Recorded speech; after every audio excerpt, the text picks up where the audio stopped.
fabulous show. Alaska. Hi, Heartbeat Alaska. It's heartbeat. Alaska. Pull up a chair and enjoy the show. Hear it from Sitka to Barrow. Gather around for Jeannie's show. It's the Aleut, the Indian, and the Eskimo. It's the Aleut, the Indian, and the Eskimo. Welcome one, welcome all. Hello everyone and welcome to Heartbeat Alaska. I'm Jeannie Green. Thank you for joining me. Today we travel to Aleknagik, Alaska. We re-air this story that's in the forefront of the villagers' minds. The question is, will Wood River Bridge be built? Be back with Heartbeat Alaska right after this. Heartbeat Alaska will be right back. Heartbeat Alaska is brought to you in part by Brown's Electric Lighting Gallery. Thank you, Brown's Electric, for your generous support of Heartbeat Alaska. Heartbeat Alaska is also brought to you by Frontier Flying Service. Thank you, Frontier, for getting Heartbeat Alaska airborne.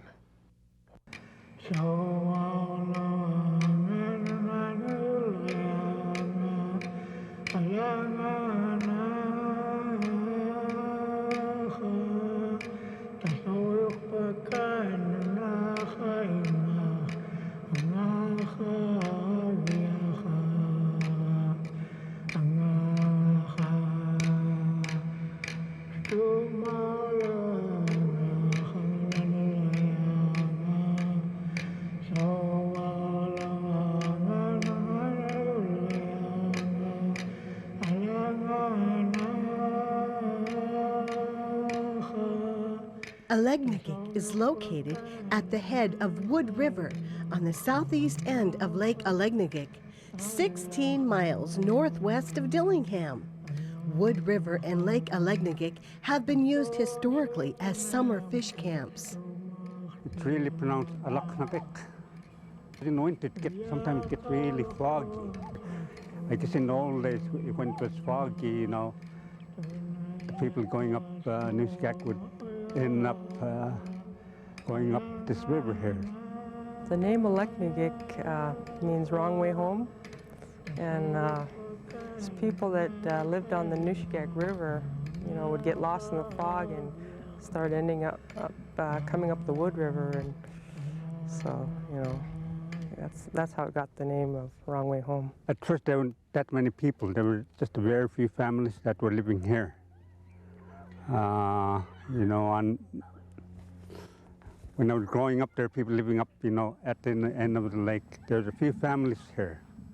I guess it was found by the Smiths, Ray Smith, and the Moody's that are living here now. I think that Aleknagik had native communities here. There's different sites right here where the Mission Lodge is, and there's sites downriver and up in the park or up in the upper lake. And these are sites with artifacts and things. So there were native people here. And I think probably during the flu epidemic is when, you know, they got, you know, depopulated. By 1939, Aleknagik had 78 residents, over 30 buildings, and a small sawmill. In the late 1940s, a Seventh-day Adventist mission and school was established on the North Shore. During the 1950s, a Moravian church and a Russian Orthodox church were built in Aleknagik, and over 35 families lived along the lake. In 1959, the state constructed a 25-mile road connecting the south shore of Aleknagik to Dillingham. This road today serves much of the community as the main means of traveling to Dillingham. To all who visit Aleknagik, this Yupik Eskimo village of a little over 200 people, it seems like the perfect little community, nestled on the shores of the pristine Lake Aleknagik, the perfect weekend getaway. For those who enjoy sports fishing, it's exactly that. In fact, there are a few privately owned fishing lodges that stake claim to some of the best fishing worldwide. However, for the residents of this tiny community, there are challenges that many of them face on a daily basis. Yeah, Aleknagik is on a lake and river system, so we're spread out between the North Shore and the South Shore. And there's also an island with several houses on it. And we are connected to Dillingham by a 22-mile road, and people can,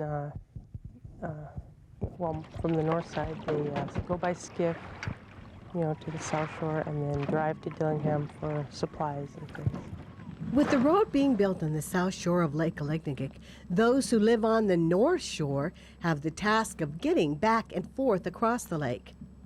There's a fire truck and a health clinic on each side of the lake, but there's no store in Aleknagik, which means residents must travel the 25 miles to Dillingham to shop for food and supplies. This time of year, I'd get on my four-wheeler, load up everything I need for my skiff and for my trip to town, take it all down, load it all in the skiff, take the skiff across the lake to the South Shore, pack everything up, load it in my truck, drive the truck down the 20-some miles of dirt and gravel road, and finally a few miles of pavement into Dillingham, get whatever I need, and then reverse the whole process. So it's an ordeal to go get supplies. Although the hassle of commuting across the lake for supplies is a concern of many of the locals, the biggest concern is the safety of the residents. You see, the elementary school is located on the north shore of the lake, and high school students must travel to the south shore. We have a little bit more residents on North Shore than South Shore. And we have high school students that have to cross the lake every morning on North Shore just to catch a school bus to Dillingham High School.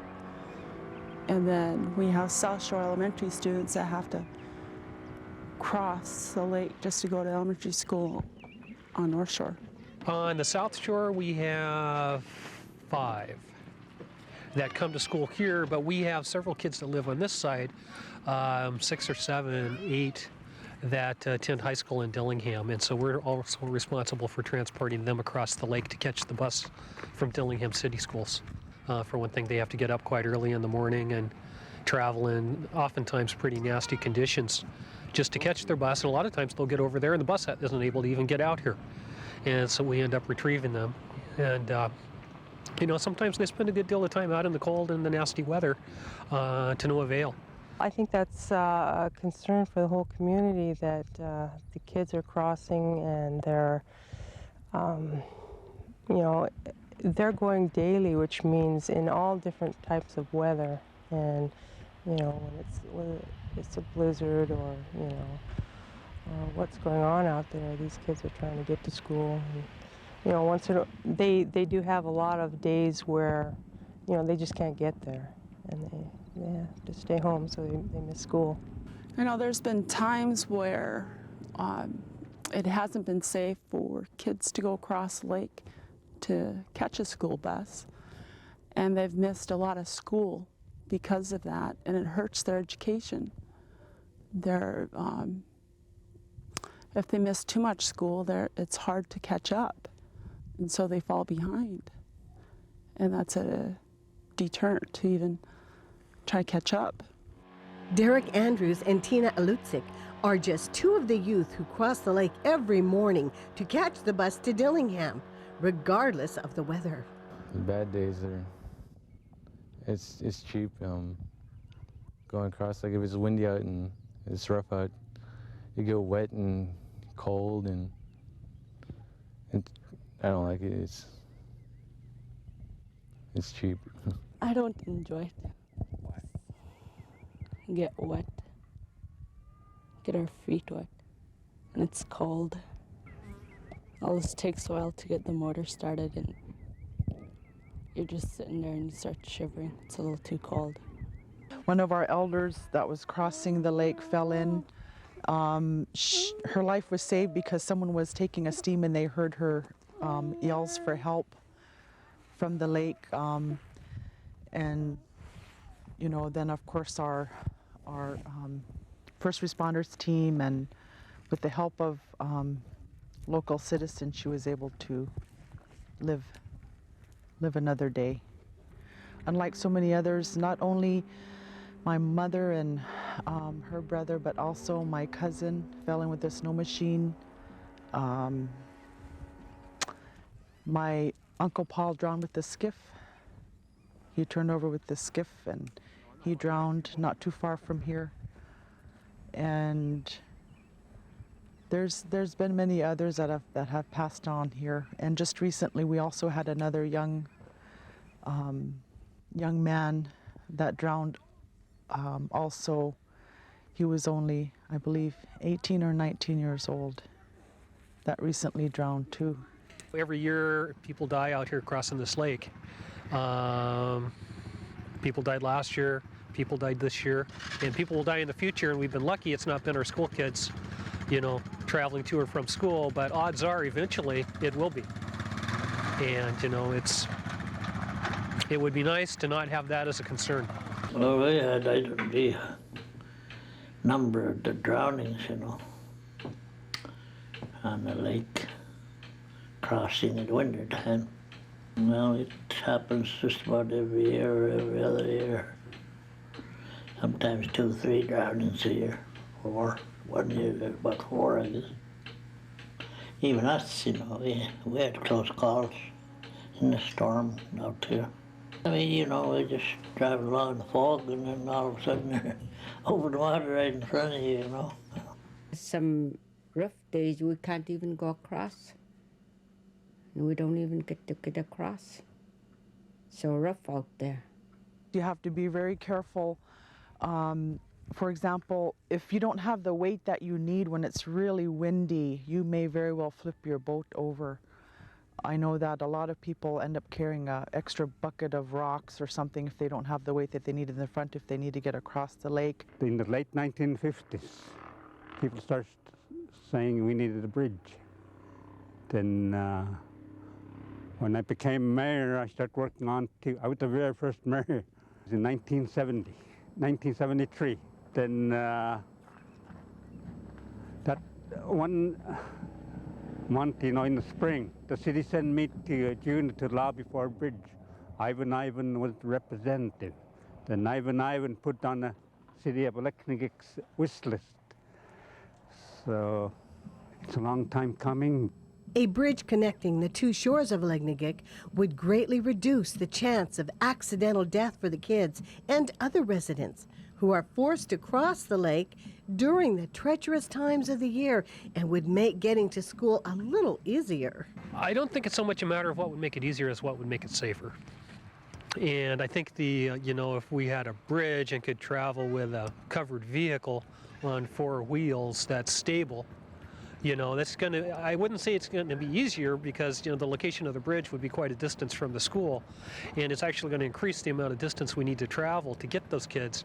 However, it's going to be a lot safer to do.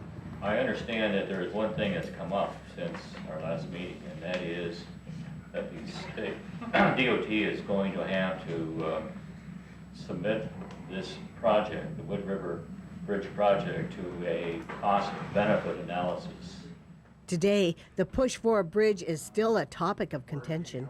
I hate to see one of these days, you know, when Randy's bringing some of these kids across, you know, he might not see something or a hot spot and have the whole thing going. You know, it's one of these days it's gonna happen. We keep talking about it, you know, it's going to happen. And I want to see it completed before something like this happens to our children, or even to our elders crossing this lake. The city has chosen a site that crosses the shortest points at the head of the Wood River. However, local resistance and Parks and Recreation have concerns regarding accessibility to the Wood-Tikchik State Park, the largest state park in the nation. I spoke to Dan Horan, who's the ranger for the Wood-Tikchik State Park, and he is not very excited about a road to the park, and I think they more see it as a wilderness park, and that, you know, you have to find remote ways of getting there.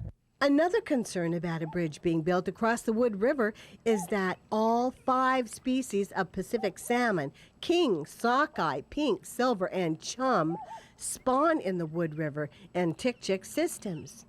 A bridge could have adverse effects on the return of these species of salmon as they make their way up the Wood River. Recently, the Alaska Department of Transportation and Public Facilities, in cooperation with the Federal Highway Administration, conducted an environmental assessment to determine what the overall impacts to the wetlands and environment would be if a bridge were constructed at the head of the Wood River. Their finding was that there would be no significant impact to the environment. The concern of some lodge owners is that road access could possibly diminish the appeal of certain lodges that are currently accessible only by boat or plane. A bridge could also result in increased competition from Dillingham residents and South Shore residents for subsistence resources in areas traditionally used by North Shore residents. Beyond the concerns of the Park Service and local business owners, the price of building a bridge to span the Wood River is phenomenal. Reports of anywhere between $5 million and $18 million have been quoted. However, the argument exists that when compared to a human life, $18 million means very little. That's a lot of cabbage. And I guess if you weigh a human life is costing $5 million or $14 million, you know, and if it did save somebody, then yes, it would be worth every penny. It's going to be worth 18 million. One life is worth over 18 million. The state's investment into the youth would pay off in the long run.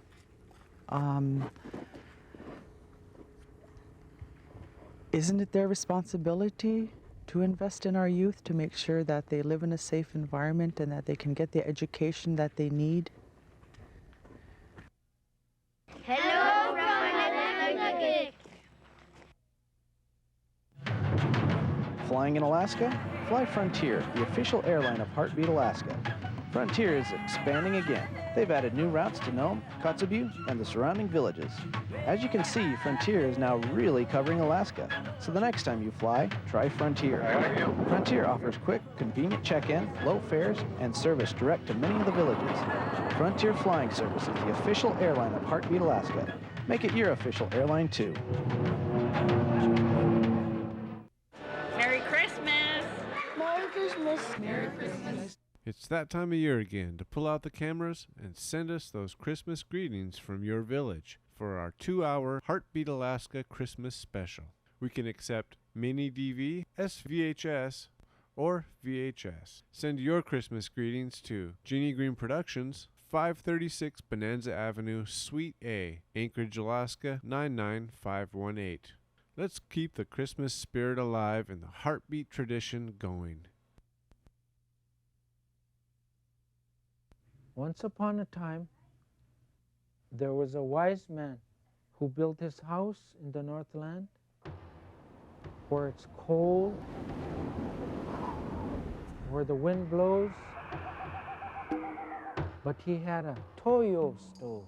The Toyo Stove Laser 60 AT with the wood fireplace design is the perfect direct vent heating system for your home. A force flue pipe design for venting results in maximum efficiency, and a large circulation fan distributes clean heat quickly and evenly throughout your house. Papa, you're the wise man. You have a Toyo stove.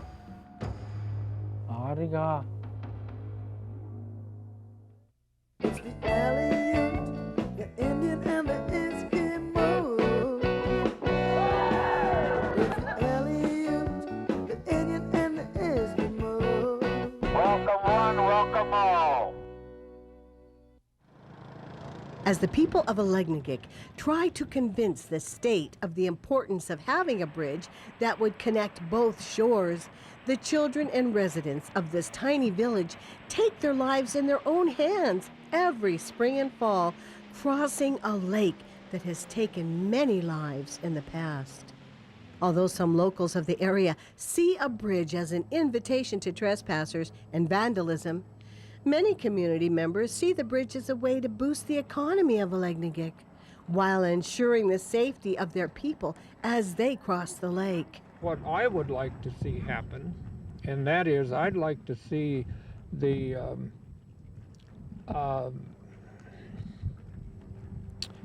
state park be accessible by a road, and that bridge would be a wonderful tool for that type of access, and that would bring, I think that would bring a lot of tourists here, and it would really boost the economy both locally and also in Dillingham.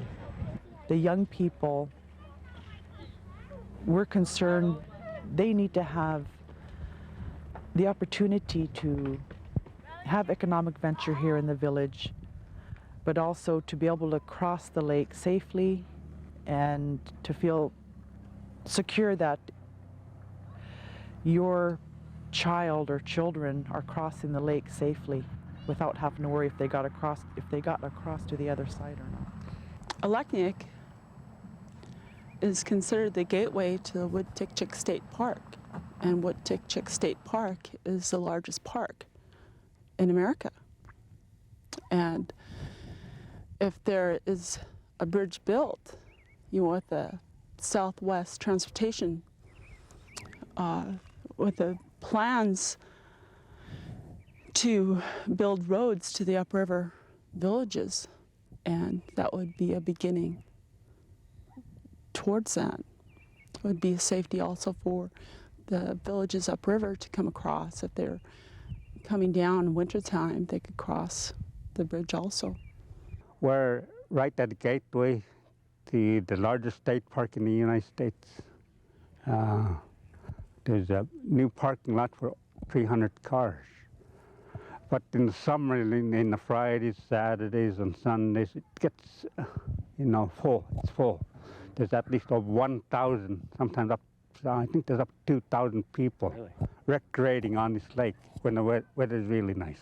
We need a bridge not only for the safety of the community, but this village has a great economic potential, not only for the village of Aleknagik, but for the nearby villages, for the businesses locally, and also the state of Alaska.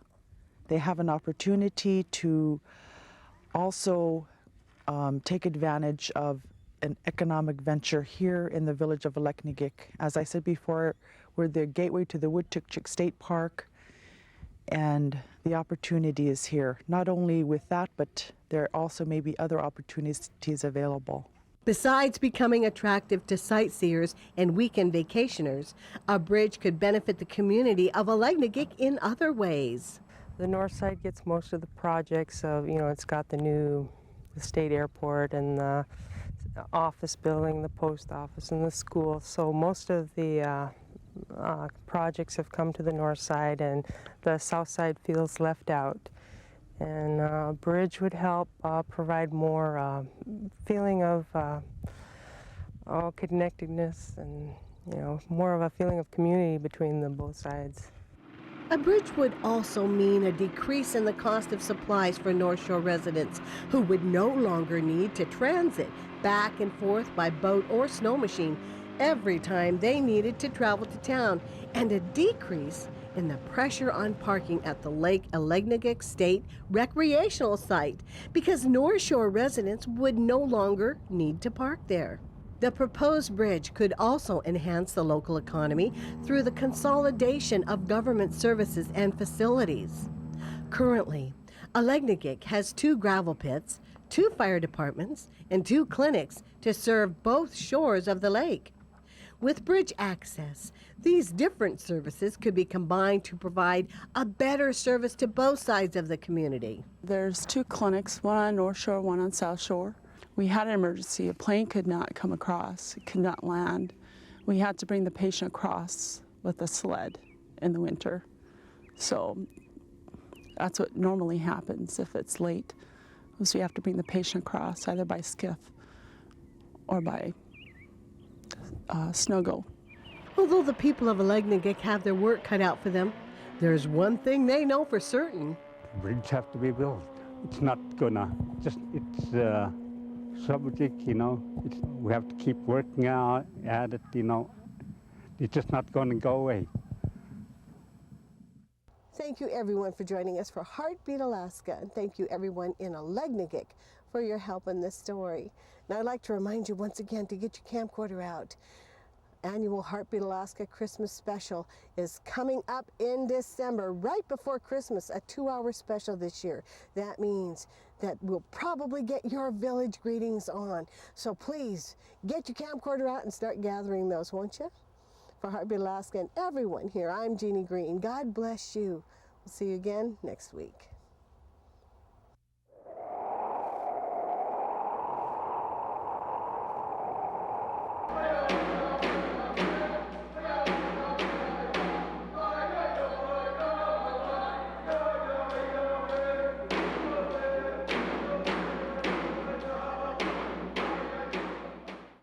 Okay, Wayne, right here comes Heartbeat Alaska. We are here.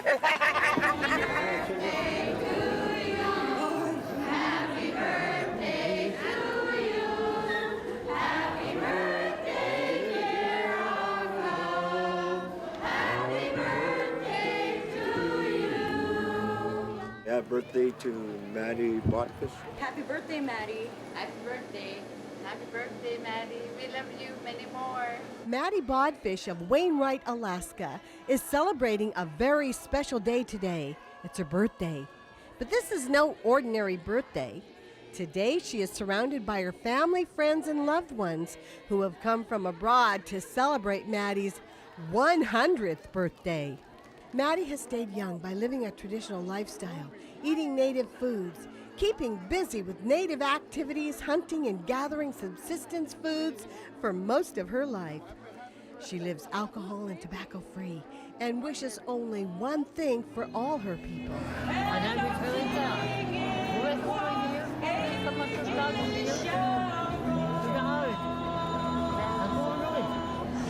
She says she wants them to be obedient and that she wants them to be happy and love each other.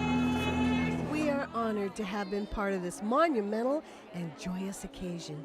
Happy birthday, Maddie. This healthy living message brought to you by AT&T Alascom, a proud sponsor of Heartbeat Alaska.